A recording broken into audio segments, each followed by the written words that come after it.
folks, and yeah, taking a look at again. Now, I've seen this film before, Devil in the Flesh, which is a 1999 or 98. I'm sorry, 1998 erotic thriller. It's directed by Steve Cohen. Cohen stars Rose McGowan, who was, I don't know if she was really a big thing in the 90s. Um, Maybe I get. I mean, she was in Scream, the first Scream, uh, and yeah, she's gorgeous in this for sure. But it's a boring film. I'm gonna just say it right now. It's a very boring film. It's very bland. It's pretty boring. Is all you can really describe the film as, because there's not much to it. It's basically a Fatal Attraction.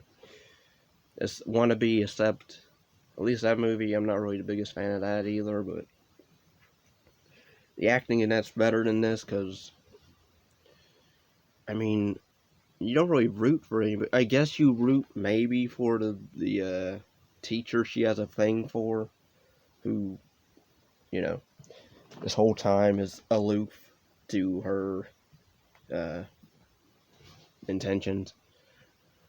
But the film is written by four people, uh, and Steve Cohen, the director of this, is also co-writer on this. Whatever. Um, I don't think he should have wrote anything, let alone direct. So yeah, the acting, I'm gonna just say right now, is okay to, it's fine. But the film has an odd thing where it tries to be humorous and some, like the very first. I don't want to say. I think it's when she first gets to her grandmother's house. There's a shot where they do a whole. She's doing like a daydream where she sees her dead parents, I guess, or her dead mom and her boyfriend burned up, because the film starts out with a house fire and she's the only survivor, and they don't know how that is, or the police are trying to figure that out. So you have a subplot of the police trying to investigate stuff, which really can go nowhere, which it does. Because those police detectives are useless in this entire film. They could have been just cut out. Because I love how they do like an exposition scene, but then they don't do the exposition scene really. Like they always cut away when they're like, so we want to know about this Debbie Strand girl, and then they cut away. But they again they do like go into her history later on, that she was abused by her mom and her mom's boyfriend, I guess, and that's why she's mentally messed up in the head. And that's why she's very rebellious and a little off.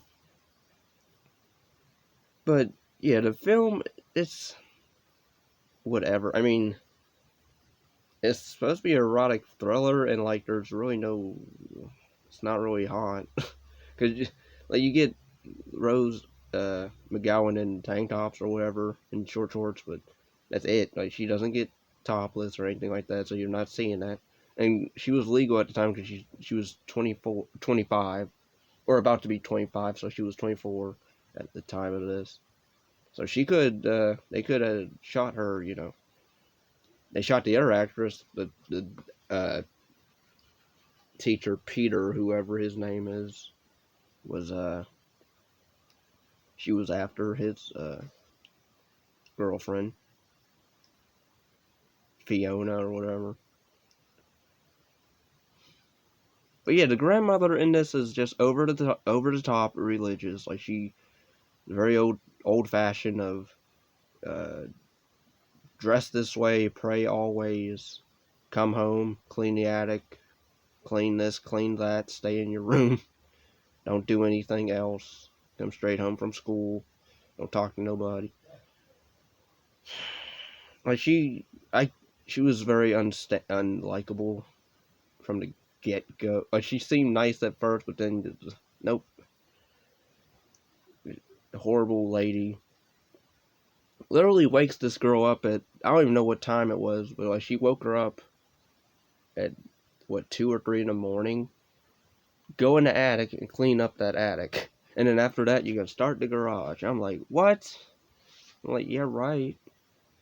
Look, if I'm going to be living here, this needs to change. But no, she eventually kills her grandmother because she gets tired of her.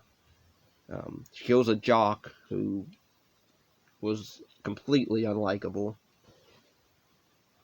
So yeah, really, there's only like 3 deaths because if you count her friend, who I guess that was confusing though. That scene where, like, the climax, or towards the climax of the movie, where you think she killed herself, but turns out I guess she killed her friend, really, and somehow, uh, I I guess this alluded that she went out the window, but she shot her friend, or her friend shot herself. She had her. I don't know how that works, but yeah, that was whatever. But yeah, she ends up at the end. She, you know, attacks the teacher who she has a thing for, attacks his girlfriend, and then stabs him. He survives, but, in the shoulder. But then she gets literally Roman Reigns, Superman punched multiple times, and then she's knocked out. And that's the climax. She doesn't even die. They don't even kill this girl. They literally just do a Roman Reigns thing, just like they did in that movie, The Crush. But that's a better film than this, because at least that's better. That was a better, well-acted movie. I felt more for that guy than I did this teacher. Because, I mean, the teacher's not a bad guy. Like, he's not really trying to put the moves on her or anything. But there's times, like, he'll look at her. Because, I mean, you can't help it. It's how she's dressing. But I love how he was criticized for, you can't gamble with students on a basketball court. Don't play them to get good grades. I mean, it's not really a bad thing, because it ends up benefiting the student of working harder to get an A, because he owes that teacher an A because he beat him at basketball. Whatever, I guess. Whatever. But yeah, there's no gore. Really, I mean, you see kills, but only 3, and they're lame. Really, you see the grandma, she gets killed off screen, because all she does is beat her with her cane off screen. She does kill the dog, which, yeah. Also, the film was also released under another name, Dearly Devoted. I think that, Devil in the Flesh. I think Dearly Devoted was better for this, because she was pretty devoted to try to keep this gay.